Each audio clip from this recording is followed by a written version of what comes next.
Olá, amigos! A seleção brasileira começou a se apresentar para iniciar a preparação para a Copa América, como também para os dois amistosos que antecedem a competição. O time comandado pelo técnico Dorival Júnior entrará em campo no dia 8 para enfrentar a equipe do México e no dia 12 para enfrentar os Estados Unidos. Vale lembrar que a Copa América desse ano de 2024 será realizada no país norte-americano, então a seleção brasileira já levou toda a sua estrutura para Orlando, na Flórida, onde está iniciando essa preparação, que será dividida em duas partes, né? A primeira visando os testes nesses dois amistosos, primeiro contra o México no dia 8 e o segundo contra os Estados Unidos no dia 12, e a partir do dia 13 uma nova preparação, né? Uma sequência da preparação, aí sim visando a estreia na Copa América contra a equipe da Costa Rica. Dorival Júnior convocou 26 jogadores para esta data a FIFA e, se ele quiser, após o amistoso contra a equipe dos Estados Unidos, no dia 13, ele vai entregar a lista de convocados para a Copa América. Inclusive, há a possibilidade de mudanças técnicas serem feitas na lista. A gente vai, é claro, trazer todos esses detalhes dessas possibilidades ao longo da nossa cobertura da seleção. Dos 26 convocados pelo técnico Dorival Júnior, 18 já se apresentaram em Orlando. Os 8 que estão fora são os seguintes: primeiro, os 4 que atuam no futebol brasileiro, os goleiros Rafael e Bento, Rafael do São Paulo e Bento do Atlético Paranaense, o lateral esquerdo Guilherme Arana e o atacante Endrick, o Arana do Galo e o Endrick do Palmeiras. Arana, Bento e Rafael são esperados apenas na próxima segunda-feira. Há uma possibilidade de chegada do Endrick ainda no final de semana. Eu explico por quê. O atleta ele enfrentou a equipe do São Lourenço na última quinta-feira no Allianz Parque, no jogo que marcou a sua despedida do Palmeiras. E como ele está suspenso da partida do Campeonato Brasileiro contra o Criciúma, ele vai antecipar a sua apresentação à seleção. Além desses 4 que atuam em solo brasileiro, 4 ainda estão na Europa. A trinca do Real Madrid, né, que joga a final da UEFA Champions League nesse sábado contra o Borussia Dortmund, o zagueiro Éder Militão, que voltará à seleção mais de um ano depois, né, ele teve aquela lesão grave que o tirou de boa parte da temporada, mas está jogando naturalmente nessa reta final de temporada com o Real Madrid, a equipe comandada pelo técnico Carlo Ancelotti, e está convocado. Além dele, o Vinícius Júnior, que é favorito a conquistar a bola de ouro, e o Rodrigo. Esses 3 só se apresentarão na semana que vem, em caso de título do Real Madrid. Eles voltarão à capital espanhola para celebrar a taça e são esperados em Orlando na próxima quarta-feira. Um quarto nome é o Ederson. Ederson é volante do Atalanta. Ele foi chamado logo depois que a Conmebol liberou a convocação de 26 atletas. O Dorival Júnior ele tinha convocado apenas 23, mas a CBF fez essa apelação à Conmebol e também à FIFA, e a partir de agora todas as competições, Eurocopa, Copa América, Copa do Mundo, terão 26 convocados. E os 3 convocados para completar a lista pelo técnico Dorival Júnior foram o zagueiro Bremer da Juventus, o PP, atacante da representação do Porto, e o Ederson, campeão da Europa League pela Atalanta. A Atalanta ainda não terminou a temporada europeia. O time entra em campo neste domingo contra a equipe da Fiorentina, então após o duelo, o Ederson vai se apresentar à seleção brasileira. Então 18 dos 26 convocados estão presentes para iniciar essa preparação. Lembro a lista daqueles que já estão presentes. O goleiro é o Alisson. Além do Alisson, como o Ederson foi cortado em virtude da lesão que ele teve lá no Manchester City no final da temporada e não vai disputar a Copa América, só terá condição de jogo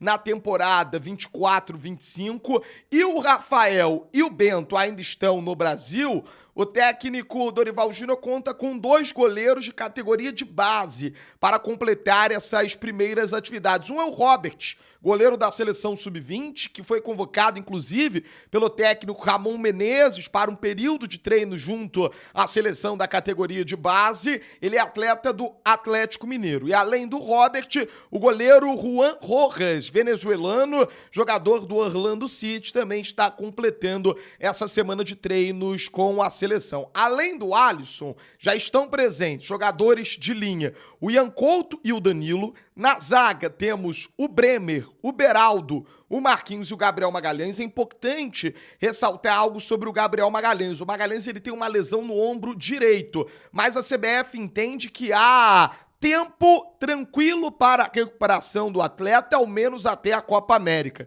O Dorival Júnior chamou 5 zagueiros, como eu disse, Beraldo e Marquinhos do PSG, Bremer da Juventus, Gabriel Magalhães do Arsenal e também o Éder Militão do Real Madrid. O entendimento da CBF é que não há necessidade de corte para ele voltar e durante as férias fazer um tratamento. Não, a CBF chamou para si a responsabilidade e a perspectiva é que ele perca os treinamentos iniciais, mas já esteja à disposição, quem sabe até mesmo para os amistosos. Para a Copa América, ele certamente estará à disposição. Já é um diagnóstico traçado pela comissão médica da nossa seleção, comandada pelo Dr. Rodrigo Lasmar. Então, Magalhães perde os primeiros treinos, mas estará naturalmente se juntando às atividades na sequência da preparação para a Copa América. Na lateral esquerda, já temos a presença do Wendel, jogador do Porto. No meio de campo, o quarteto que jogou muita bola, né, durante a data FIFA do mês de março. João Gomes, o Bruno Guimarães, o jogador do Aston Villa, o Douglas Luiz, e também a presença do jogador Andreas Pereira, que foi muito bem durante a data FIFA do mês de março. Além dos volantes, o Lucas Paquetá está convocado, tá mantido, a CBF bateu o martelo e não vai desconvocar o Lucas Paquetá. O presidente Edinaldo Rodrigues, o técnico Dorival Júnior, o diretor de seleções, o Rodrigo Caetano, todos esses agentes ouviram o Lucas Paquetá. O entendimento que existe é que por mais que ele tenha sido indiciado pela Federação Inglesa, né, a FA, a Football Association, ele ainda não foi julgado. Então a CBF se vale da presunção de inocência do Lucas Paquetá nesse momento, até porque não há qualquer perspectiva que uma solução definitiva, que uma decisão definitiva seja tomada até o próximo dia 14 de julho, quando será disputada a final da Copa América. Então, tirar o Paquetá da lista de convocados sem haver uma definição e nem mesmo um pedido de afastamento preventivo, nem por parte da FA, nem por parte da FIFA ou de qualquer outra entidade, seria um erro no entendimento da Confederação Brasileira de Futebol. Já já a gente vai ouvir o Lucas Paquetá, que ele fala sobre o tema, mas é importante deixar claro, o Paquetá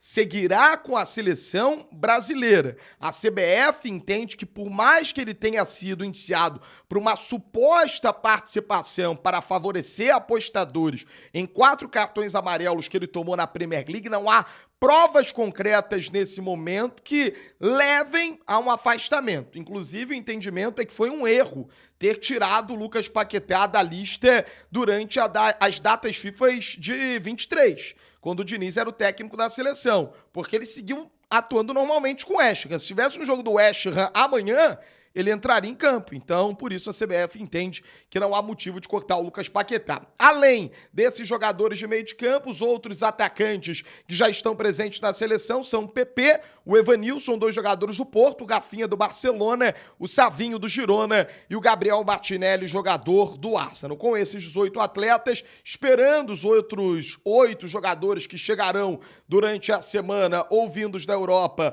ou do Brasil para se juntar à seleção do técnico Dorival Júnior, a equipe vai iniciar essa preparação que é um pouco diferente, né? É uma preparação diferente, já que é uma data FIFA de final de temporada, você tem ali uma semana para preparar os jogadores com campo bola. Geralmente o cara se apresenta, tem 3, 4 treinos no máximo, até você conseguir esboçar o time. Foi assim quando a seleção enfrentou a Espanha e a Inglaterra. Agora não, agora você tem uma semaninha aí até o dia 8 para preparar os jogadores, depois o intervalo com 2 treinos para preparar para os Estados Unidos e depois mais um bom tempinho, né, de 10 dias pelo menos para você preparar os jogadores para a estreia da Copa América. Vamos ouvir o Paquetá? Ele fala sobre essa questão envolvendo o nome dele, já que ele está indiciado pela FA, mas a seleção bancou a convocação do Lucas Paquetá. Vamos ouvir o jogador que, inclusive, pode vestir a camisa 10 da amarelinha. Bom, não, só queria primeiramente agradecer, né, publicamente o presidente Edinaldo pelo esforço que teve em apurar bem os fatos relacionados a tudo que tem acontecido comigo. E pela decisão da minha permanência na convocação, agradecer ao Rodrigo, ao Dorival e toda a comissão também pelo apoio, aos torcedores que me apoiam e me apoiaram e continuam me apoiando em toda essa situação. Sobre o caso, vai ser a primeira e única vez que eu vou falar. Eu fui aconselhado pelos meus advogados a não fazer comentários sobre o caso. O que eu posso falar é que eu continuo fazendo o possível, cooperando, e meus advogados vão trabalhar em minha defesa e a gente vai fazer o máximo para que tudo seja esclarecido no final disso tudo. E deixar claro aqui que eu sigo preparado para estar aí nesse momento. Eu acho que eu fiz uma temporada muito especial, muito boa para mim, e nas últimas 2 convocações eu comprovei isso mais uma vez. Então eu estou pronto, eu queria muito estar aqui, estou feliz de estar aqui e vou estar disposto para fazer o meu melhor para ajudar a seleção brasileira. O Paquetá fala sobre a confiança que o Dorival Júnior tem no trabalho dele. Os dois já trabalharam juntos na equipe do Flamengo no ano de 2018 e o Dorival foi o responsável, né? Era chamar o Paquetá de volta para a seleção, e ele que não havia sido convocado nem em setembro, nem em outubro, nem em novembro. No mês de março ele retornou. Vamos ouvir o que fala o Lucas Paquetá sobre essa relação de confiança com o técnico Dorival Júnior e também sobre a saúde mental do jogador, porque algo que pode ser levantado e perguntado naturalmente é como é que tá a mente do Lucas Paquetá no momento que ele vem de uma boa temporada vestindo a camisa do West Ham, inclusive desperta o interesse do Manchester City, atual campeão da Premier League, e o Lucas Paquetá, ele tá no meio disso tudo disposto a servir a seleção brasileira. Como é que ele tá se blindando disso tudo? Vamos ouvir o Paquetá sobre esses temas. O Dorival me conhece muito bem, a gente trabalhou junto no Flamengo e a gente tem uma conexão e uma confiança um no outro muito grande, e eu fico feliz por ele manter essa confiança e depois de um tempo a gente se encontrar na seleção e poder trabalhar juntos novamente. É um cara que eu entendo muito bem a ideia de jogo dele e o que ele pede, e eu tento colocar em prática dentro de campo, então sem dúvida alguma é algo que me ajuda muito para que eu possa performar bem também dentro de campo. Cara, acho que a minha família me ajuda muito relacionada a qualquer assunto que seja, a qualquer momento da minha vida. Minha esposa, os meus filhos são as pessoas que vivem comigo a maior parte do tempo, então estar em casa, estar com eles é algo que me dá força, que me motiva, e isso serve para qualquer momento da minha carreira. Então, eu acho que esse ter uma vida saudável em casa, né, ter essa felicidade dos meus filhos ali, da minha esposa, da minha família, no geral. Então, acho que isso me motiva muito e me deixa com a cabeça super tranquila para que eu possa fazer o que eu fizer dentro de campo com muita confiança, com muita alegria, porque sempre, né, foi um sonho vestir a camisa da seleção, ser jogador profissional de futebol. Então, hoje eu tenho esse privilégio e, junto com eles, é a minha força maior para que eu possa estar sempre feliz em campo. É isso, amigos. A seleção brasileira agora segue a sua batida, visando a preparação que seja uma grande data à FIFA e, na sequência, uma grande Copa América para a nossa seleção amarelinha. Lembro os 18 jogadores que já estão presentes. Alisson, goleiro do Liverpool. No lado direito, o Ian Couto e o Danilo. Na zaga, Bremer, Gabriel Magalhães, Marquinhos e Beraldo. Do lado esquerdo, o Wendel já está presente com a seleção brasileira. No meio de campo, Andrés Pereira, João Gomes, Douglas Luiz e também o Bruno Guimarães. Para a armação, Paquetá já se faz presente a seleção. E os 5 atacantes já presentes com a nossa seleção. Pepe e Evanilson do Porto, o Gabriel Martinelli, atleta da equipe do Arsenal, o Savinho, jogador da representação da equipe do Girona, e também o Rafinha, atleta da equipe do Barcelona. À medida em que os dias forem se passando, na segunda-feira são esperados o Rafael, o Bento, o jogador Ederson da equipe da Atalanta e também o Guilherme Arana, e a depender da conquista do título ou não da UEFA Champions League, os jogadores do Real Madrid são esperados na próxima quarta-feira. Éder Militão, o Rodrigo e o Vinícius Júnior. Obrigado para você que nos acompanhou. Na sequência, a gente traz as informações dos primeiros treinos da seleção brasileira em Orlando, na Flórida. Conto sempre com o seu like, conto com o seu moral, botãozinho inscrever-se aqui embaixo, ative o sininho e não perca nada sobre a seleção brasileira. Vamos juntos em busca da 6ª estrela, em busca da conquista da Copa América.